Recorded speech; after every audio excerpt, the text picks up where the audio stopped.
Working on cleaning out my freezer, and I ran across some boneless, skinless chicken thighs. So let's can them up into something. Because I have half a cow coming and I need space in that freezer. So working out of The Complete Guide to Pressure Canning by Diane Devereaux, which is an amazing book, and I talk about it all the time, and by now, if you've watched me for long enough, you should have this by now. And we are going to be working on the Asian chicken thighs. Now, I have never made this recipe before, and I'm reading through it, and I'm doing my little bracketing like I always do, and my underlining of the special things, and I'm like going, this sounds really good, and a little too easy. So let me show you exactly how we're doing it, and you're gonna realize, oh my gosh, this is easy, and it's supposed to be really good for stir fries and stuff like that. Various Asian inspired dishes. And I'm like looking at it going, we like Asian food, and I think this is gonna have to be a staple. So let's get going. I am loving the green hue that the Azure pints have to them. They're actually beautiful and much more sturdy. Now, this recipe calls for 40 pounds of boneless, skinless chicken thighs. I only have these 2 packages, so I'm only making a partial. So I'm gonna fill my pints and see how many I can get, and then I'm going to make the sauce, because I need to know how many pints I get as opposed to how much sauce I need to make. There you go.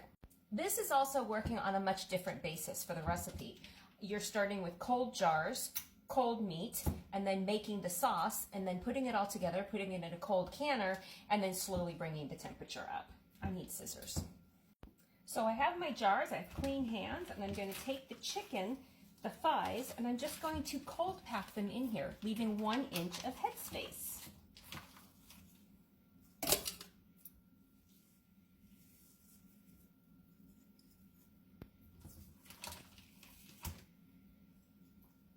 Well, this will be fun because math is not my strong suit. I've got 6 pints and it's supposed to make 14, so now I get to go do all of the division. Oh, joy. I also did not fill them up all the way, so I have way more than 1 inch of headspace. And the reason I did that was because I wanted more sauce. So I'll make more sauce and fill these up. Yes, let's get going. Correction, is supposed to make 10 pints and I've got 6. So I'm actually going to make the whole entire recipe, and if I have extra sauce, I'll put it in smaller containers and can that up too. So then I'll have sauce. What do you think? I think that sounds good. I got everything in there. I'm just gonna whisk it all up, and then apparently we pour it in. Interesting fact, there's clear gel in here. And we don't heat it before. I read the directions like 3 times. It almost feels like this is like a DMV question, like I'm getting it wrong somewhere, but I keep reading it and I keep going. That's exactly what it says, so we're going with it. So I have the sauce.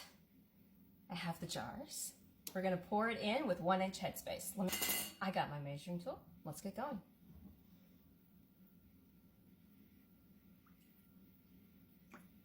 Gosh, this recipe just seems way too easy to me. Okay, now I'm gonna wipe the rims with vinegar, and then I'm gonna cap and seal them and stick them in the pressure canner and slowly bring it up to temperature, because everything here is cold and I do not want to shock these brand new jars of mine.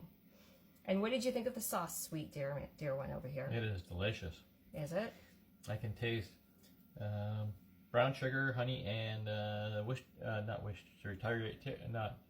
Interesting. soy sauce. No brown sugar. Oh, well, that's what I taste. Yeah. Okay, there we go. Silly me, I forgot the green onions. It wants 1 teaspoon of green onions inside each jar. Okay, that's more like it. Now it's time to cap them. Now let's cap them and get going. Now this is where we bring the canner up really slow. Put it on medium and bring it slowly up. And if you have not gotten that cookbook yet, you need to.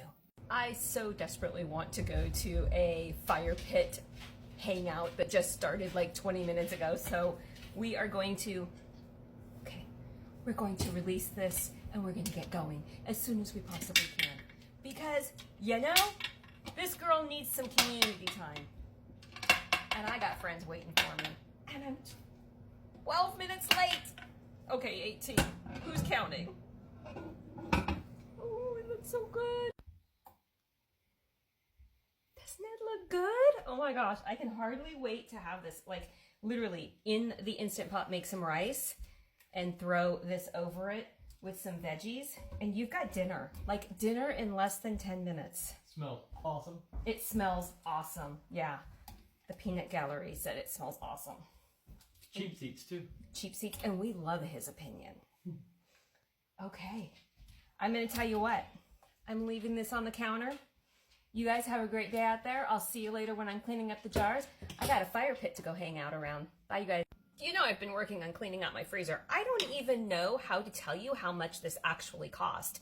In everything that I've been looking up, it's probably in the $5-6 for the entire thing right here. And if I had raised the birds myself, it probably would have been even cheaper. So we're probably looking at $1 a meal. And each one has enough chicken for one stir fry, and then I'll just add the veggies and stuff at the time. I'm gonna wash them up and label them, and that's it. I mean, I don't even know how to compare store-bought prices because I can't. But I did have that one left over, so I have sauce that I can use for beef stir fry or anything right there. There you go. Now you know what I know. That book is amazing. That sauce smelled great, and I'll do it again, but with more chicken this time. Like next time I do it, I'm literally doing a full batch.